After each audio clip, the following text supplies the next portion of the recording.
Hey guys, SoCal Val here. You are listening to the Hitting the Turnbuckle podcast.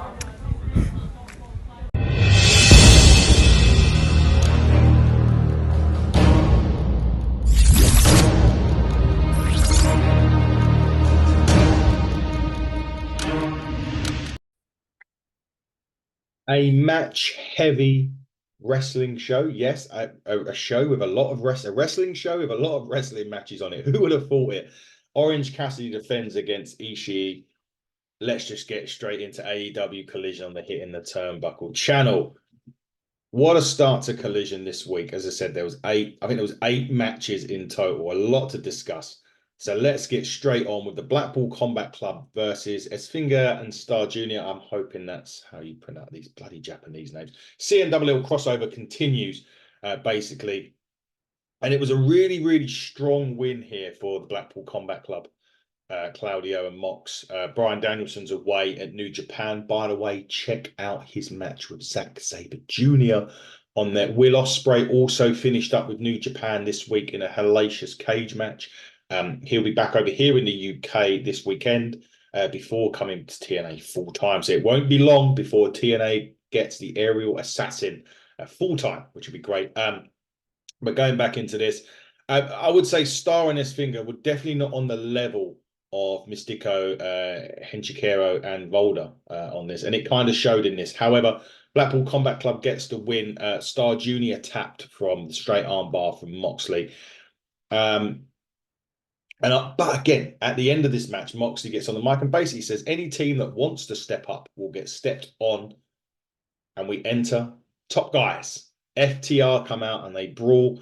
If this means we're going to get FTR versus BCC, take my money now. I'm all over that. Thank you very much and good night. It will be that'll be a great, great match. I'll be looking forward to it. Hopefully we get a few singles between it because we know that both Cash Wheeler and Dax Harwood can go in the ring. So it would be really good to see a few, maybe a little trilogy start up, tags, singles, throw a Garcia in the mix as well with FTR. We'd like to see that. Speaking of Garcia, that throws me nicely into his match with Shane Taylor from Shane Taylor Promotions. Garcia was still with Matt Menard. Shane Taylor was with Lee Moriarty. With 8 matches on the show, the matches probably ain't going to get enough. Some of these matches ain't going to get enough time. Testing point here on this one. This match, I would have loved to see go longer. Garcia did have a game plan in this, though, and it kind of worked. And it was working on the knees of the big man. There was a huge right hand power bomb, though, and a right hand by Shane Taylor at one point for a big long 2 count. But Garcia eventually, the game plan on the leg, which he done, and that's like old school wrestling a little bit. That's like what Mr. Perfect would do when he was there. He would focus in on a point of the body and work on it throughout the match. This is what Garcia done so well here. He focused on the leg throughout the whole match. You saw the dragon screw, and you kept seeing drop kicks to the leg of Taylor. And eventually he gets him in the power bomb after he misses a leg drop from the injured leg. Garcia then locks in the ankle lock, and Taylor actually tapped at that point. So it's nice to see the mind game, not mind games, but it's nice to see a game plan focusing on the body and having that part of the body used to win the match. You don't see that very often now in wrestling these days. It's a really old 90s way of doing it. So kudos to AEW and kudos to Daniel Garcia for doing that. I really personally enjoyed that, being an old school wrestling fan. Now, Eddie Kingston at this point was backstage, and Kingston was like, Bryan Danielson's finally gotten under his skin. And he's challenged Danielson to a match. And when Kingston wins, Danielson has to shake his hand. Continental Crown, I believe, and I think this is at Revolution. It should be on.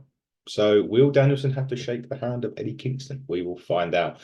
And next match is not a personal favorite of mine due to the length, but a personal favorite because it has the OutRunners from NWA on there. The OutRunners making a name for themselves at the moment. They're very old school, old lookish tag team. Unfortunately, they run into Brian Cage. You know where this is going, right? It was literally uppercut, enziguri, German suplex, double suplex, discus lariat, power bomb to Floyd, standing Texas Cloverleaf, Floyd tap. So we've had 3 matches, 3 won by submission. Brian Cage just totally decimates the OutRunners. And as he carries on, he then hits the Vegas Golden Knights mascot. And as then they do that, AEW send Hook. And Hook and Brian Cage start fighting on the ramp, which is, it looks like they're going to be working a program a little bit, which is nice. And then we went to backstage with an Undisputed Kingdom skit with Tomohiro Ishii.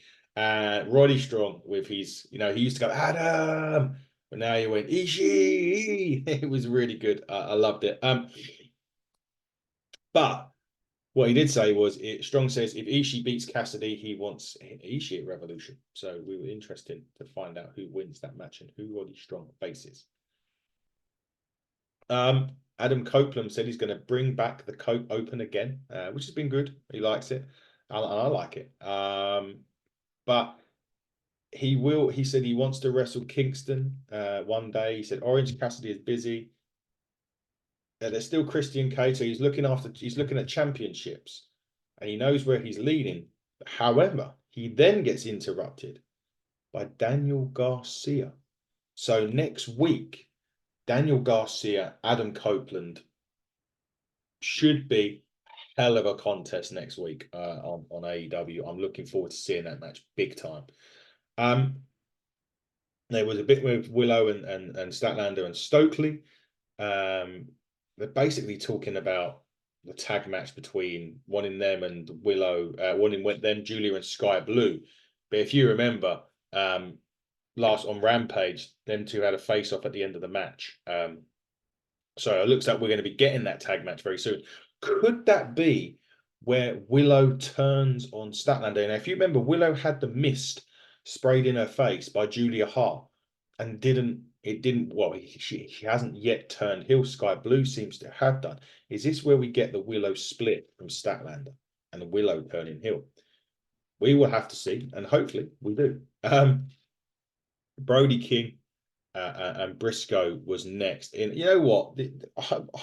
This match was really, they're two of my favorites at the minute. And again, what I would say, this was a hard-hitting match. There was a lariat and a half by Brody King on this. It could have gone another 15 minutes and I wouldn't have cared. This was just a hard-hitting, tremendous match between these two. Brody King ends up winning with a Ganso bomb.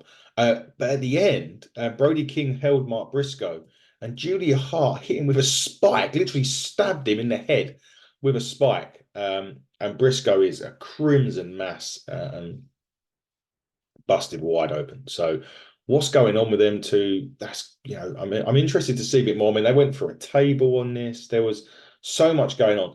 But again, I would have loved to have benefited from 15 more minutes. But that's just me. We then got to two women's matches, fairly short women's matches, to be fair, but build for the Deonna Purrazzo versus Toni Storm match at Revolution. Purrazzo took on Kiera Hogan. She won with the Venus de Milo. Just more of a momentum building match, really, for Deonna at this point. Toni Storm, however, took on Queen Aminata, who I still think is great. And this was a really hard-hitting contest. And her and Amata's offense looks so good. And she's still getting probably more offense in matches than but I need to see her start winning matches. She has proven herself beyond capable in this division, and she now needs to start picking up victories for me. Obviously, Toni Storm wins this with a spike power driver. It was quick. It was hard-hitting. But I want more from Queen Anime. I want those victories. Like I said, I want victories for her, and she needs to start picking them up because she's impressing me every time I see her step in the ring. But however, Toni Storm said she'll be bringing out a brand new film this week called Wet Ink. The owner can try her fancy maneuvers, but pain of not being so much as a wart on Storm's butthole will halt her for life. Wow, what a line. Interesting. There is no Collision next week. NBA All-Star Weekend week takes over in America. So AEW are not doing Collision next week, which is less stuff for me and Dave to review on the week in AEW. Unfortunately, though, because I like AEW and I like their shows. The match, wow. Ishii, Cassidy. As soon as I heard Ishii was on AEW, I was like, I'm tuning in. I saw him over here against Ricky Knight Jr. In a match that just blew me away. These two was crazy. I mean, there was bits where Cassidy was trying these silly little punches, and he just chopped the shit out of him. It was so good. Um, Cassidy was able to take everything that Ishii threw at him, and kept looking for a pin as well. They told a really good story. Ishii with the power, Cassidy with the usual stuff that he does. Um, he did hit an orange punch and a beach break, but he did only get a 2 at that point. But finally got the winner when Ishii went for a brainbuster and Orange Cassidy cradled him. But what a match that was. I mean, that was, again, I'm personally not surprised. I don't think anyone else should be surprised by this, but them two ruled in this match. It was so good. Ishii is a incredible competitor. Again, it wasn't the end. Undisputed Kingdom come out, hit the spike power driver on Cassidy. But as he does that, Ishii returns and Trent was there as well to make the save and end Collision. Really strong episode of Collision. A lot of matches on there. I think it was 7 actually, not 8.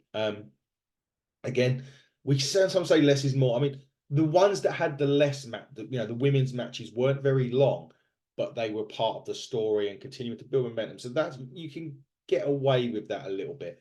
But I would like to focus on, 5, 6, maybe 6 matches. I don't know. Maybe one match too many. Who knows? Who cares? It was still a great show on Collision. And I'm looking forward to, as I say, next week, as I mentioned on the Rampage review, myself and Dave will be chopping up the week in AEW in one podcast on Monday, the 19th of February. We will be recording the week's worth of AEW, which won't include Collision, unfortunately, because there is no Collision next week due to NBA All-Star Weekend. However, this has been this week's Collision review on the Hitting the Turnbuckle podcast.